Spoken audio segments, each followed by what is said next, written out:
અમદાવાદમાં ગુલાબજાંબુમાંથી વંદો નીકળ્યો છે। સીજી રોડ પર આવેલ ઓક્ટેન પિઝા શોપનો એક વિડીયો વાયરલ થયો છે। આ વિડીયોના આધારે એએમસી આરોગ્ય વિભાગે તપાસ પણ હાથ ધરી। ફરિયાદના આધારે તંત્રએ યુનિટને સીલ કર્યું છે। ઓક્ટેન પિઝા ₹390માં વંદા ખવડાવશે તેવું આ વાયરલ વિડીયોમાં લખાયું છે। ઓક્ટેન પિઝાની ગ્રાહકો સાથે મશ્કરી। ઓક્ટેન પિઝાની બેદરકારીથી ગ્રાહકો હેરાન પરેશાન જોવા મળી રહ્યા છે।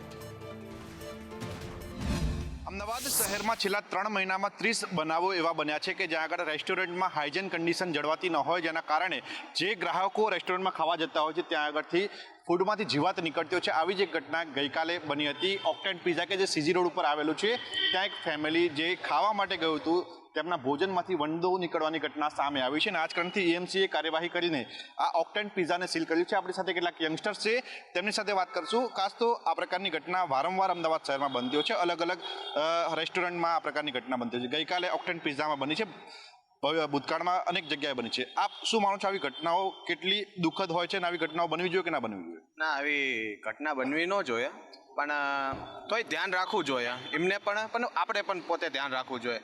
એ ભલે જાજા કસ્ટમર હોય એટલે પણ ધ્યાન ન દે, પણ આપણું મતલબ આપણું હોવું જોઈએ કે ભાઈ આપને મળે છે તો આપણે જોવું એકવાર કે હેલ્ધી છે કે નહીં। પણ તમે શું કહેશો, આ પ્રકારની ઘટનાઓ ઉપર કેવી રીતે રોક લાગી શકે છે? કારણ કે જ્યારે પણ આપણે ભોજન ખાતા હોય ત્યારે તેમાં અનહેલ્ધી જો ખાવાનું ખાઈએ તો આપણું શરીર પણ બગડતું હોય, સ્વાસ્થ્ય પણ બગડતું હોય છે અને ખાસ તો આપણે રૂપિયા ખર્ચીને ખાવા માટે જતા હોય છે। તો આવી રેસ્ટોરન્ટ કે જ્યાં આગળ હેલ્ધી ફૂડ નથી મળતું ત્યાંના પર શું કાર્યવાહી થવી જોઈએ? સફાઈ રાખવી જોઈએ પહેલાં તો। સફાઈ ના હોય ને તો પછી આવા જીવડા નીકળે છે ને પછી શું ખબર પેટમાં બી જતા રહે, સ્વાસ્થ્ય આપણી બગડી શકે। એટલે એવું શક્ય તો થાય કે सफाई ना हो तो जीवड़ा निकले जेवू है।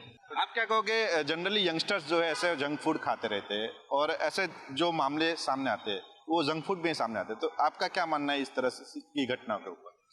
अगर कस्टमर पे कर रहा है देन उसको पूरी क्वालिटी मिलनी चाहिए, क्वालिटी फूड मिलना चाहिए। And as a youngster also बाहर का खाना हमें कंट्रोल करना चाहिए, ज़्यादा बाहर नहीं खाना चाहिए ताकि हेल्थ अच्छी रहे सबकी।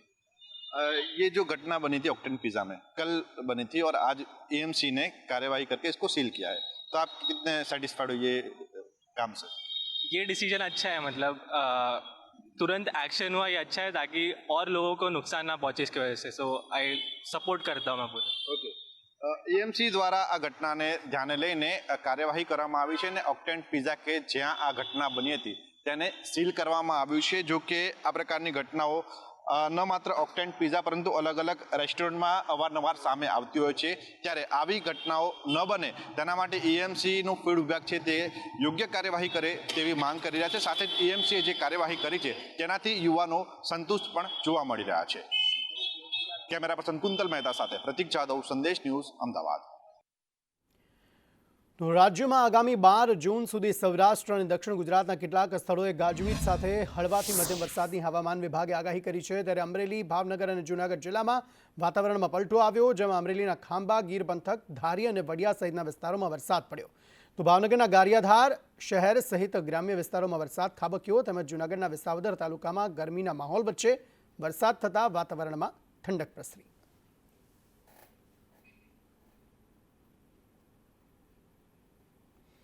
રાજકોટના જસદણમાં ધોધમાર વરસાદ વરસ્યો છે। આટકોટ, જસાપર અને જીવાપરમાં વરસાદ વરસ્યો, ખેડૂતોમાં આનંદની લાગણી ફેલાઈ છે। ઉકળાટમાંથી લોકોને આંશિક રાહત મળી છે। ભારે પવન સાથે ધોધમાર વરસાદ અહીં વરસ્યો હતો।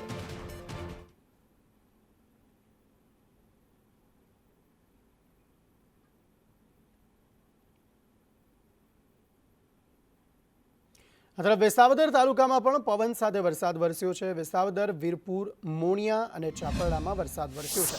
વરસાદથી લોકોને ગરમીમાંથી રાહત મળી છે। વિસાવદરમાં વરસાદનું આગમન થયું છે। ઝરમર વરસાદ સાથે ભારે પવન ફૂંકાયો હતો। વિસાવદર, વીરપુર, મોણિયા અને ચાપરડામાં ધોધમાર વરસાદ વરસ્યો। વાતાવરણમાં વરસાદને કારણે ઠંડક પ્રસરી હતી।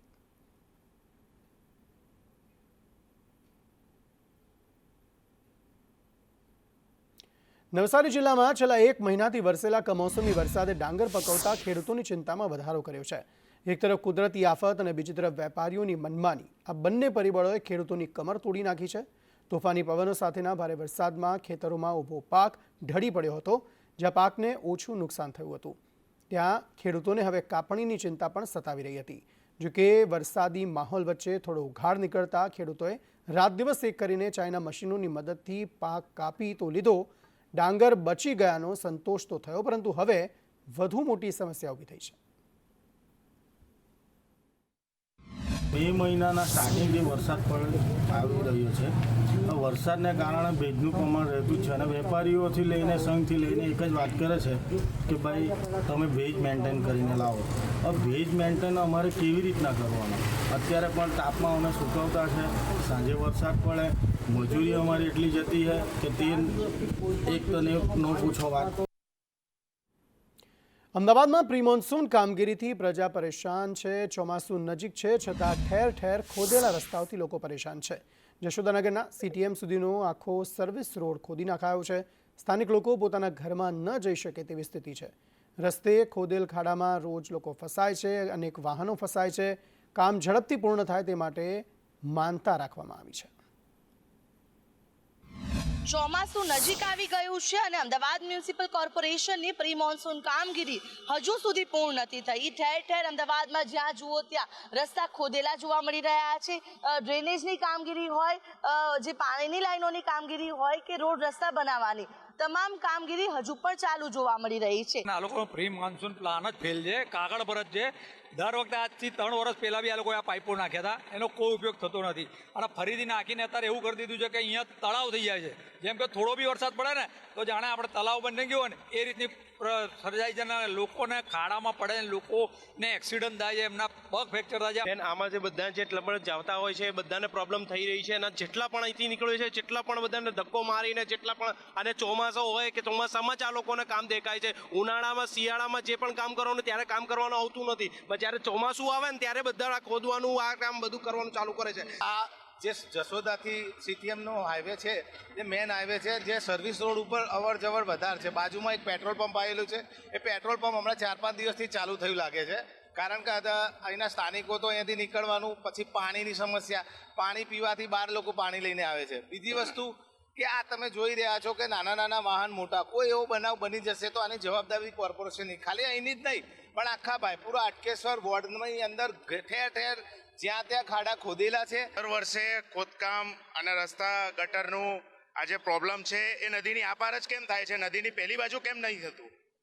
એ અમારી માંગણી છે કે તમે આ વર્ષે જે આ કામ કર્યું છે તો આ ક્લિયર કરીને રાખો, કેમ કે મોન્સૂન પછી ફરીથી આ ખાડો ને રોડ રસ્તા ફરીથી દબાણમાં આવીને દબાઈ જશે અને ફરીથી આ તમે ફરીથી દર વખતે એકનું એક જ ટેન્ડર આપીને આ વસ્તુ ચાલુ રાખો. ત્યારે કેટલાક લોકોએ તો કામગીરી પૂર્ણ થાય તે માટે ભગવાન પાસે માનતા રાખી છે કે ક્યારે આ કામગીરી પૂર્ણ થાય અને તે લોકો રાહતથી અહીંયા જીવી શકે. કેમેરા પર્સન મનીષ વાણિયા સાથે આયુષી યાજ્ઞિક, સંદેશ ન્યૂઝ, અમદાવાદ. અમદાવાદ શહેરના મધ્ય ઝોનમાં વધુ 5 બિલ્ડિંગ ગેરકાયદે હોવાનું સામે આવ્યું છે. જમાલપુર વિસ્તારની સ્તના 7, MK મંઝિલ, લોખંડવાલા ફ્લેટ અને દાણી લીમડાની મોમીન પ્લાઝા તથા અંકુર ફ્લેટ સહિતના બાંધકામો ગેરકાયદે હોવાનું સામે આવ્યું છે, જેની AMCના લીગલ વિભાગે કાયદાકીય પ્રક્રિયા પૂર્ણ કરી છે અને હવે 5 બિલ્ડિંગને તોડી પાડવા માટે પોલીસ બંદોબસ્ત માંગવામાં આવ્યો છે. જમાલપુરની અંદર આવેલ MK મંઝિલ અને લોખંડવાલા બિલ્ડિંગની બાબતમાં એક પિટિશનર દ્વારા અરજી કરવામાં આવી હતી નામદાર હાઈકોર્ટની અંદર, જેની અંદર દાદ માંગવામાં આવી હતી કે આ બંને જે મકાનો છે, બિલ્ડિંગ્સ છે, 7 માળના બિલ્ડિંગ્સ છે, ગેરકાયદેસર બિલ્ડિંગ્સ છે. કોર્પોરેશને અગાઉ પણ ત્યાં નોટિસ આપવાની જે તમામ કાર્યવાહી છે તે પૂર્ણ કરેલ છે અને એ અરજદાર મુજબ એ બંને બિલ્ડિંગો ગેરકાયદેસર છે, સાથે સાથે જર્જરિત પણ છે. એટલે એ પડી જાય એવા એ પ્રકારનો ભય પણ એમને પિટિશનની અંદર દર્શાવ્યો છે. અમદાવાદ શહેરના મધ્ય ઝોનમાં વધુ 5 રહેણાંક બાંધકામો એવા છે કે જે ગેરકાયદેસર રીતે બાંધી દેવામાં આવ્યા હતા અને તેની ઉપર આગામી સમયમાં અમદાવાદ મ્યુનિસિપલ કોર્પોરેશનનું બુલડોઝર જે છે તે ગમે ત્યારે ફરી શકે છે. તેમાં 7 બિલ્ડિંગનો સમાવેશ થાય છે. તો આ સિવાય વાત કરીએ તો એક મોમીન પ્લાઝા છે, અંકુર કોમ્પ્લેક્સ છે, લોખંડવાલા ફ્લેટ છે અને MK મંઝિલ નામના જે અલગ અલગ આ 5 બાંધકામો છે ને તે 5 બાંધકામો ગેરકાયદેસર રીતે બાંધવામાં આવ્યા હોવાનું મનપાના તપાસમાં સામે આવ્યું હતું. લીગલ કમિટીની બેઠક જે મળી હતી ને તેમાં તમામ કાયદાકીય પ્રક્રિયા જે છે તે ડિમોલેશન માટેની પૂર્ણ કરી દેવામાં આવી છે અને આગામી સમયમાં પોલીસ બંદોબસ્ત માગવામાં આવ્યો છે અને પોલીસ બંદોબસ્ત મળ્યા બાદ તુરંત જ આ તમામ જે ગેરકાયદેસર બાંધકામો છે તેને તોડી પાડવામાં આવશે. કોર્પોરેશન દ્વારા વધુ 5 ગેરકાયદેસર બાંધકામો છે તેને તોડી પાડવામાં આવશે. કેમેરામેન ચેતન પરમાર સાથે કશ્યપ જોશી, સંદેશ ન્યૂઝ, અમદાવાદ. ખંભાતના મિતલી ગામે અનુસૂચિત જાતિની હેરાનગતિ કરવામાં આવી. અસામાજિક તત્વોએ કૂવામાં ગંદકી નાખતા વિવાદ થયો છે. ગંદકી નાખતા 100 પરિવારજનોને પારાવાર હાલાકી પડી રહી છે. સરપંચે અજાણ્યા ઇસમો સામે પોલીસ ફરિયાદ કરી છે. કૂવાની સફાઈ અને વોલ બનાવવા સરપંચને રજૂઆત કરવામાં આવી. અને અમારા કૂવાની માગણી એવી મહિલાની છે કે ગ્રામ પંચાયતના નમ્ર વિનંતી કે અમારે 52 જોયું. અબી હાલ એની કોઈ વ્યવસ્થા સત નહીં અને આ કૂવો 50 વર્ષથી કેવી તોય વધારે કેવી તોય કહેવાય. તારનો અમારા સાધને કૂવો કોઈ સરકારે સહાય આલી નથી.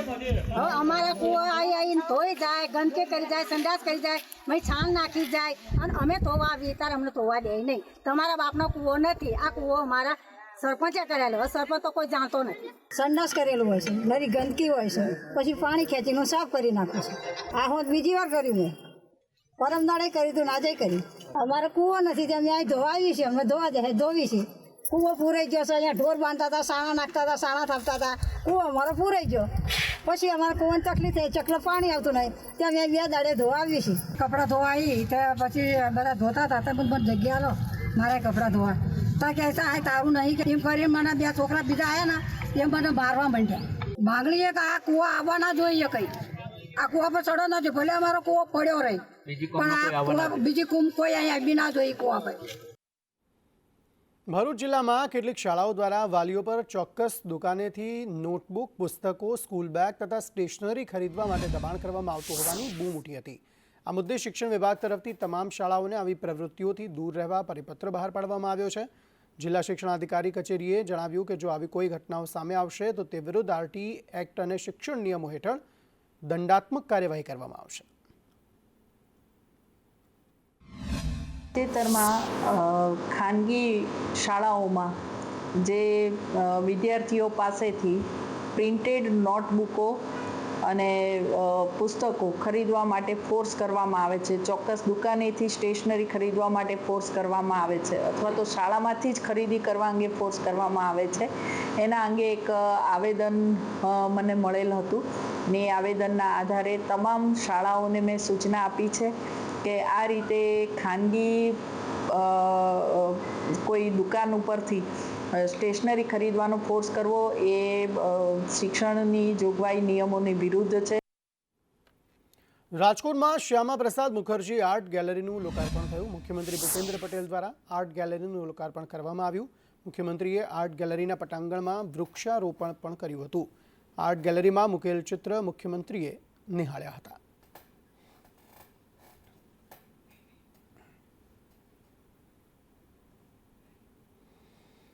મુખ્યમંત્રી ભૂપેન્દ્ર પટેલ રાજકોટ પહોંચ્યા. સીએમએ 557 કરોડના વિકાસ કાર્યોની રાજકોટવાસીઓને ભેટ આપી. 343.39 કરોડના 13 વિકાસ કાર્યોનું તેમણે લોકાર્પણ કર્યું. 213.79 કરોડના 28 વિકાસ કાર્યોનું ખાતમુહૂર્ત કરાયું. કેબિનેટ મંત્રી કુંવરજી બાવળિયાની ઉપસ્થિતિમાં ગુજરાત પ્રદેશ ભાજપ ઉપાધ્યક્ષ ભરત બોગરા પણ હાજર હતા. તો કડી વિધાનસભાની પેટા ચૂંટણી યોજાઈ રહી છે, ત્યારે કડી બેઠક પર ચતુર્મુખી ટક્કર જોવા મળી રહી છે. કડીમાં ભાજપ, કોંગ્રેસ, આપ અને પ્રજાશક્તિ પાર્ટીના ઉમેદવારો મેદાને ઉતર્યા છે. ચારેય પક્ષના ઉમેદવારો ફોર્મ ભર્યા બાદ ચૂંટણી જંગ જીતવાની વાત કરી રહ્યા છે. મહત્વની વાત એ છે કે મહેસાણામાં કડીએ ભાજપનો ગઢ કહેવાય છે, ત્યારે આ ભાજપના ગઢમાં ગાબડું પડે છે કે ભાજપનો ભગવો જળવાઈ રહે છે તે આગળના સમયમાં જોવા મળશે. તમને જણાવી દઈએ કે કડીના ભાજપના પૂર્વ ધારાસભ્ય સ્વર્ગસ્થ કરસનભાઈ સોલંકીના નિધન બાદ કડીમાં પેટા ચૂંટણી યોજાઈ રહી છે. કડી વિધાનસભા ચૂંટણીના પ્રચારના પડઘમ પડી ચૂક્યા છે. ગઈકાલથી જે પ્રકારે ઉમેદવારો છે પોતાનો પ્રચાર કરવા નીકળી પડ્યા છે, પરંતુ અત્યારે સ્થાનિક જે પ્રશ્નો છે, આવનારા સમયમાં ધારાસભ્ય કેવો હોવો જોઈએ, પબ્લિક સાથે જાણીશું. ક્યારેક કે જ્યારે ચૂંટણી આવતી હોય છે ત્યારે સ્થાનિક પ્રશ્નો ઊભા થતા હોય છે. બેન, તમારા ગામમાં શું સમસ્યાઓ છે?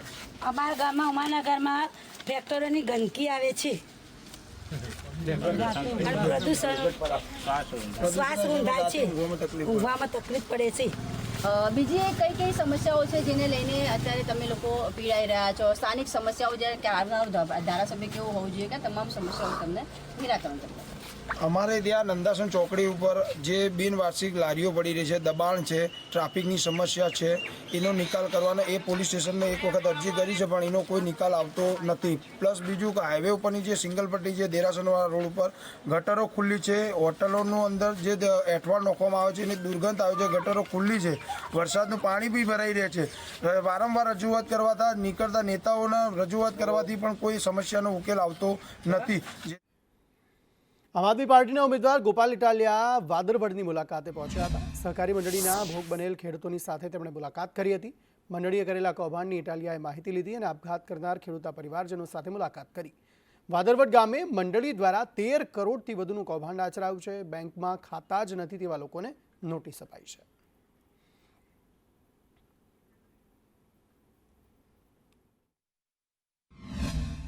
ખેડૂતોને બેંક તરફથી ખોટી રીતે નોટિસો આપી તો ખેડૂતોને આઘાત લાગ્યો કે આ પૈસા મેં તો લીધા નથી બેંક પાસેથી, છતાં પણ મારે ભરવા પડશે. એ વાતથી ડરીને આઘાત લાગ્યો એટલે આત્મહત્યા કરી છે, હાર્ટ એટેક આવ્યો છે. તો આજે જુનાગઢ જિલ્લા સહકારી બેંકના ચેરમેન કિરીટભાઈ પટેલની આ વાંદરવડ ગામમાં ચૂંટણી પ્રચાર સભા હતી. આ બધા ખેડૂતો એમને પ્રશ્ન પૂછવા માંગતા હતા કે અમારા ઘરમાં આત્મહત્યા થઈ ગઈ છે, ખેડૂતોને ખોટી નોટિસ આપી છે, તો અમારે હવે આમાં શું રસ્તો કરવો?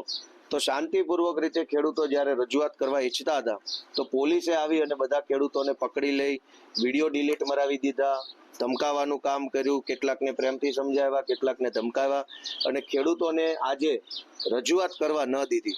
મારે બેંક તરફથી નોટિસ મળેલી, જિલ્લા સહકારી બેંક તરફથી 8 લાખની 16 લાખની નોટિસ. એ બાબતે મેં બહુ રજૂઆત કરી. મારું ખાતું પણ નથી બેંકની અંદર, મારું ખાતું નથી.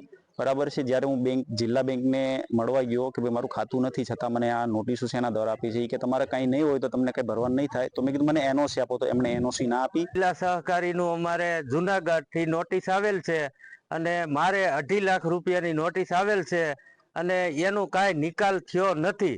અને અમે 21-22નું નવા જૂનું કર્યા વગર એને ઈવડું ધિરાણ બોલે છે મારે જૂનું, અને ઈ નોટિસ આવી છે અને કિરીટ પટેલ ચેરમેન છે તો એને આ વાતનો ખુલાસો કરવો જોઈએ. અમારા ગામમાં કિરીટ પટેલ આવવાથી અમે લોકો એની પાસે ગયા હતા. અમારે કેસ બાબતથી એની હારે ચર્ચા કરવાની હતી. અમારે કોઈ એનો વિરોધ કરવા થતો નથી.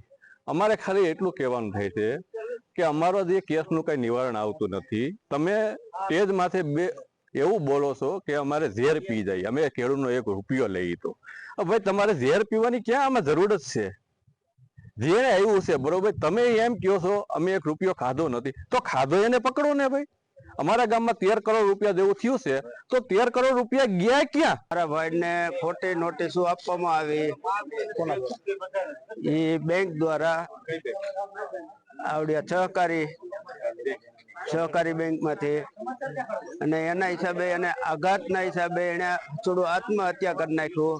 અત્યારે અમે એનું વાહે કિરીટ પટેલ પાસે અત્યારે ગયા હતા તો એ લોકો મિટિંગમાં હસોડા આવ્યા નહીં, અને મિટિંગમાં કોઈ જાતનું અમને કાંઈ એક બાજુ પોલીસ વાળા લઈ ગયા અને અમને કોઈ જાતનું ત્યાં અંદર કરવા ન દીધા.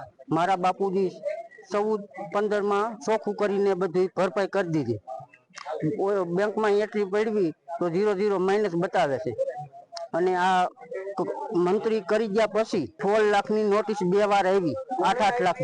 સમાચાર તરફ આગળ વાત કરીએ. બનાસકાંઠામાં ઉમેદવારી ફોર્મ ભરવાના 5 દિવસ પૂર્ણ થયા છે. ગ્રામ પંચાયત ચૂંટણી, પેટા ચૂંટણી માટે ઉમેદવારોનો ધસારો છે. અનેક પંચાયતો સમરસ થઈ અનેકમાં ફોર્મ ભરવા ધસારો જોવા મળી રહ્યો છે. જિલ્લાની 385 પંચાયતોમાં સરપંચ માટે 793 ફોર્મ ભરાયા. જિલ્લામાં સભ્યો માટે 1060 ફોર્મ ભરવામાં આવ્યા.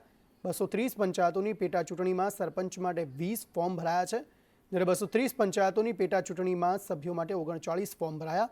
9 જૂન સુધી ઉમેદવારો ઉમેદવારી ફોર્મ ભરી શકશે. 22 જૂને ગ્રામ પંચાયતોની ચૂંટણી અને પેટા ચૂંટણી યોજાશે.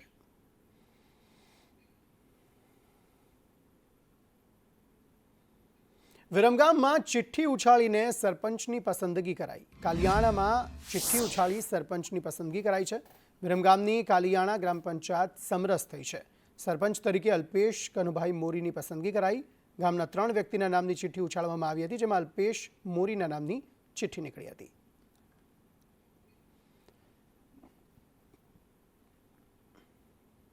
ડેસરની મેરાકુવા દૂધ મંડળીના મંત્રીને રિમાન્ડ. વિક્રમ પરમારને કોર્ટે 3 દિવસના રિમાન્ડ પર મોકલ્યા. પોલીસે 7 દિવસના રિમાન્ડ માંગ્યા હતા, ત્યારે વધુ પૂછપરછ માટે પોલીસે રિમાન્ડ માંગ્યા હતા. વિક્રમસિંહ પરમારે બનાવટી સહી કર્યાનું કબૂલ્યું હતું. વિક્રમે મૃતક સભાસદના નામે બનાવટી સહી કરી હતી. 2024-25નું ઓડિટ તાત્કાલિક કરવા માટે સૂચના અપાઈ છે. પ્રમુખ રાવજી પરમાર, મંત્રી વિક્રમ પરમાર સામે FIR નોંધાઈ. ડેસર પોલીસ મથકમાં બંને સામે ફરિયાદ નોંધાઈ છે. સુરતમાં પોલીસે નશેડી યુવાનની શાન ઠેકાણે લાવી છે. BRTS બસમાં ડ્રગ્સ સાથે મુસાફરોને તે ધમકાવતો હતો. વિડીયો વાયરલ થયા બાદ પોલીસ એક્શનમાં આવી. આરોપી વિરેન્દ્ર ઠક્કરનું પોલીસે રિકન્સ્ટ્રક્શન કર્યું. રિકન્સ્ટ્રક્શનમાં આરોપી લંગડાતો ચાલતો જોવા મળ્યો. આરોપીએ લોકોની 2 હાથ જોડીને માફી માંગી. દિલ્હી ગેટ BRTS ખાતે આરોપીનું રિકન્સ્ટ્રક્શન કરાયું હતું.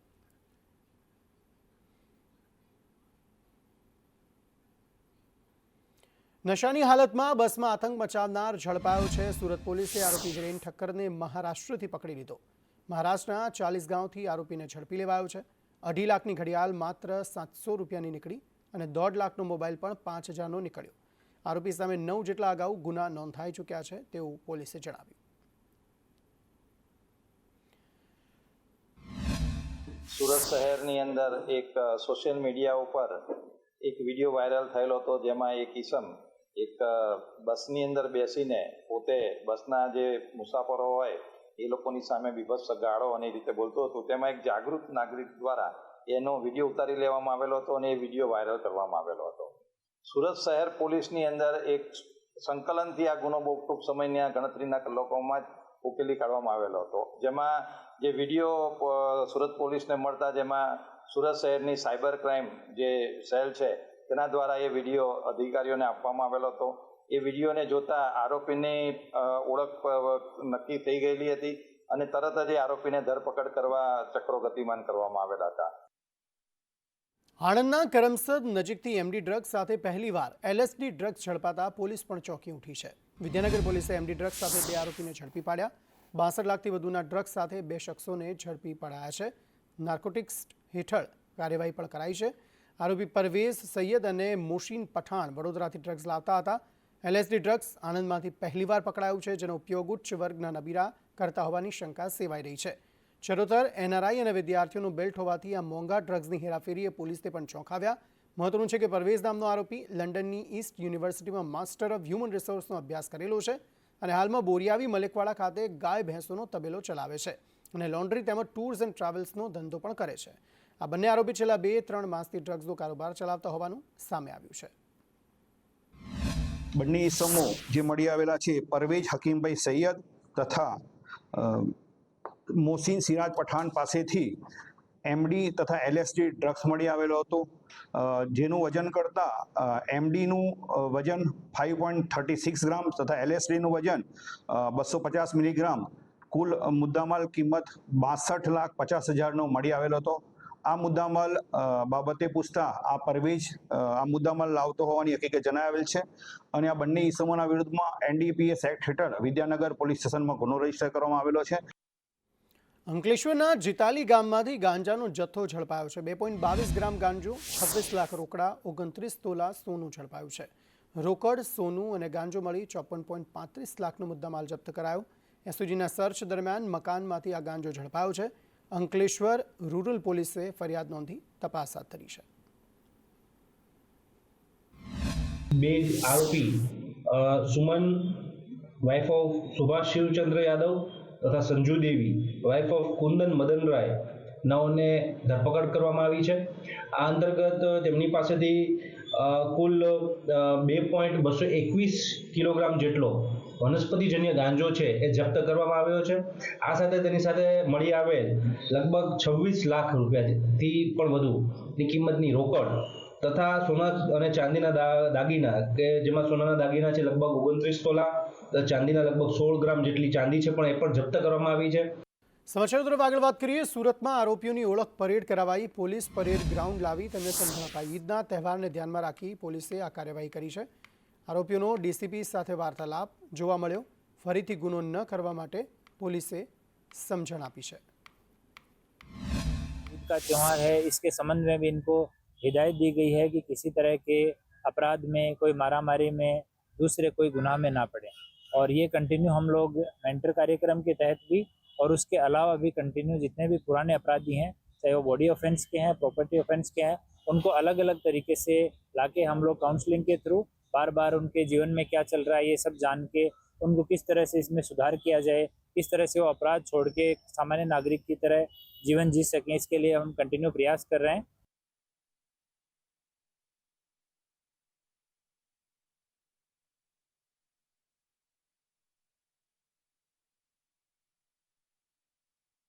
લોન ધારકોને રિઝર્વ બેન્કે મોટી રાહત આપી છે। રિઝર્વ બેન્કે વ્યાજ દરોમાં 0.50% ઘટાડો કર્યો છે।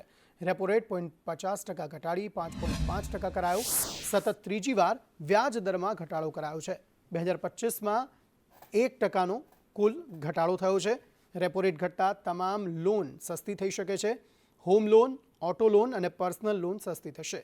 એપ્રિલમાં રેપો રેટમાં 0.25%નો ઘટાડો કરાયો હતો। આ પહેલાં ફેબ્રુઆરીમાં પણ 0.25%નો ઘટાડો કરાયો હતો અને હવે 0.50 બેઝિસનો ઘટાડો કરાયો છે।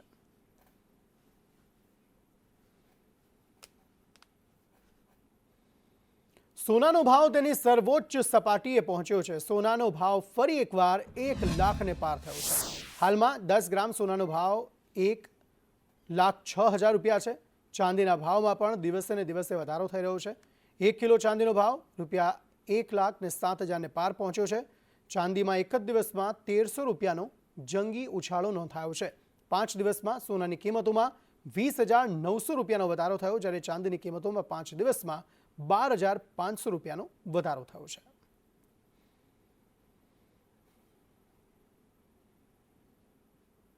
અમરનાથ યાત્રામાં કેન્દ્ર સરકારે મોટો ફેરફાર કર્યો છે। આ વર્ષે અમરનાથ યાત્રાની સમય મર્યાદા ઘટાડાઈ છે। હવે 52 નહીં પરંતુ 38 દિવસની અમરનાથ યાત્રા રહેશે। બદલાતા હવામાનને જોતા શેડ્યુલમાં ફેરફાર કરાયો છે। યાત્રીઓની સુરક્ષા માટે ખાસ સિક્યુરિટી પ્લાન તૈયાર કરાયો છે।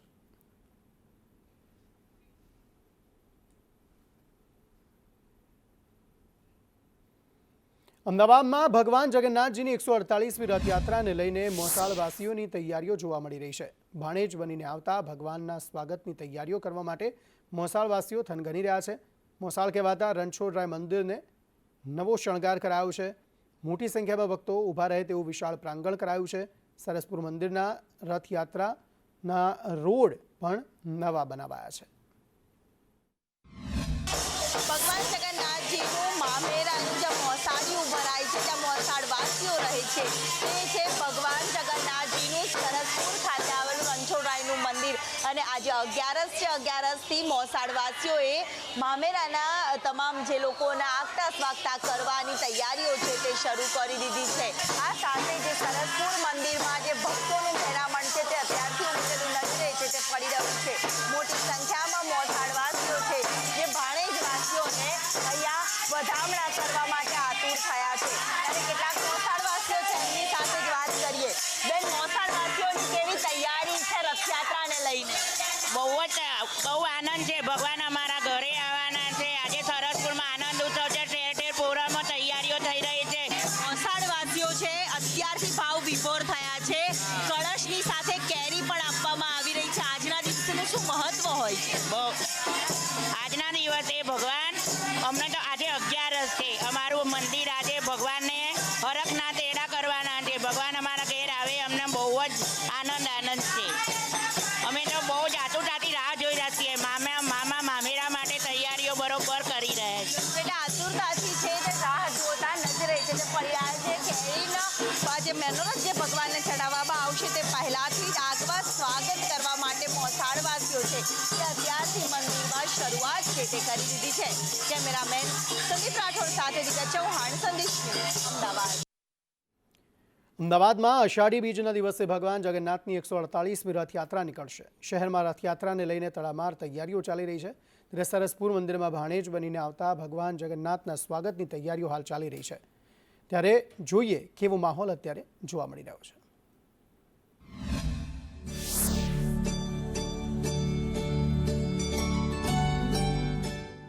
અષાઢી બીજે ભગવાન જગન્નાથ ભાઈ બલભદ્ર અને બહેન સુભદ્રા સાથે નગરચર્યાએ નીકળે છે, ત્યારે અમદાવાદમાં 148મી રથયાત્રા માટે લોકો આતુર બન્યા છે. ભગવાન જગન્નાથની આ રથયાત્રા માટે સરસપુર મંદિરમાં ભક્તોનો અનેરો ઉત્સાહ જોવા મળી રહ્યો છે. મોસાળ રણછોડરાય મંદિરમાં રિનોવેશન સાથે વિશાળ મંડપ ડેકોરેશનની તૈયારી થઈ રહી છે. ભજન કીર્તનના તાલે ભગવાનના આગમનની તૈયારીઓમાં ભક્તો જોડાયા છે. મોસાળવાસીઓ ભાણેજનું મામેરું કરવા આતુર છે. ભગવાન જગન્નાથ 15 દિવસ મોસાળમાં રોકાય છે અને આ દરમિયાન મોસાળમાં ભાણેજને અલગ અલગ મિષ્ટાન અને જાંબુ પીરસવામાં આવે છે. મોસાળમાં ખૂબ બધા મગ અને જાંબુ ખાવાથી ભગવાનને આંખો આવી જાય છે. એવામાં જ્યારે ભગવાન નિજ મંદિરે પાછા ફરે છે ત્યારે જગન્નાથજીની નેત્રોત્સવ વિધિ કરવામાં આવે છે. આ વિધિ પ્રમાણે જગન્નાથજીને આંખે પાટા બાંધવામાં આવે છે. બહુ આનંદ છે. ભગવાન અમારા ઘરે આવવાના છે. આજે સરસપુરમાં આનંદ ઉત્સવ છે. ઠેર ઠેર પ્રોગ્રામમાં તૈયારીઓ થઈ રહી છે. ભાણેજ આવવાના ઉત્સાહમાં મામા હરખથી ગયેલા છે કે અમે સવારથી અહીંયા ભજન કીર્તન બહુ આનંદથી કરીએ છીએ. અમને તો બહુ આનંદ છે. ઘરમાં અમારા પગ ટકતા નહીં. અમને તો બહુ આનંદ થઈ ગયો છે. અમારા ઘરે ભગવાન આવવાના છે. આજે તો આજે 11 છે. અમારું મંદિર આજે ભગવાનને હરખના તેડા કરવાના છે. ભગવાન અમારા ઘેર આવે અમને બહુ જ આનંદ છે.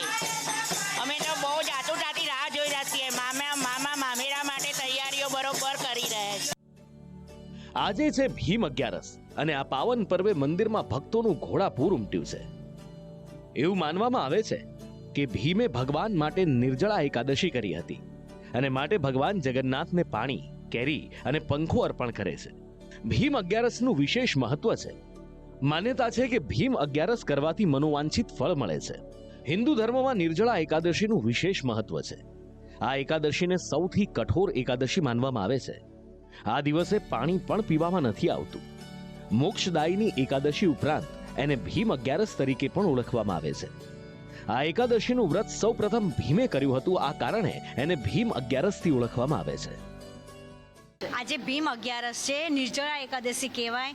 એટલે ભગવાન ભીમે નિર્જળા एकादशी करी थी એટલે ભગવાનને પાણી, કેરી અને પંખો अर्पण કરીએ છીએ. इसका बहुत महत्व है. पूरे साल में जितनी 11 होती है उसका एक ही 11 करने से फल मिल जाता है और इस दिन सबको करना चाहिए. बिना उसके कुछ भी नहीं खा पी के वही सफल होती है.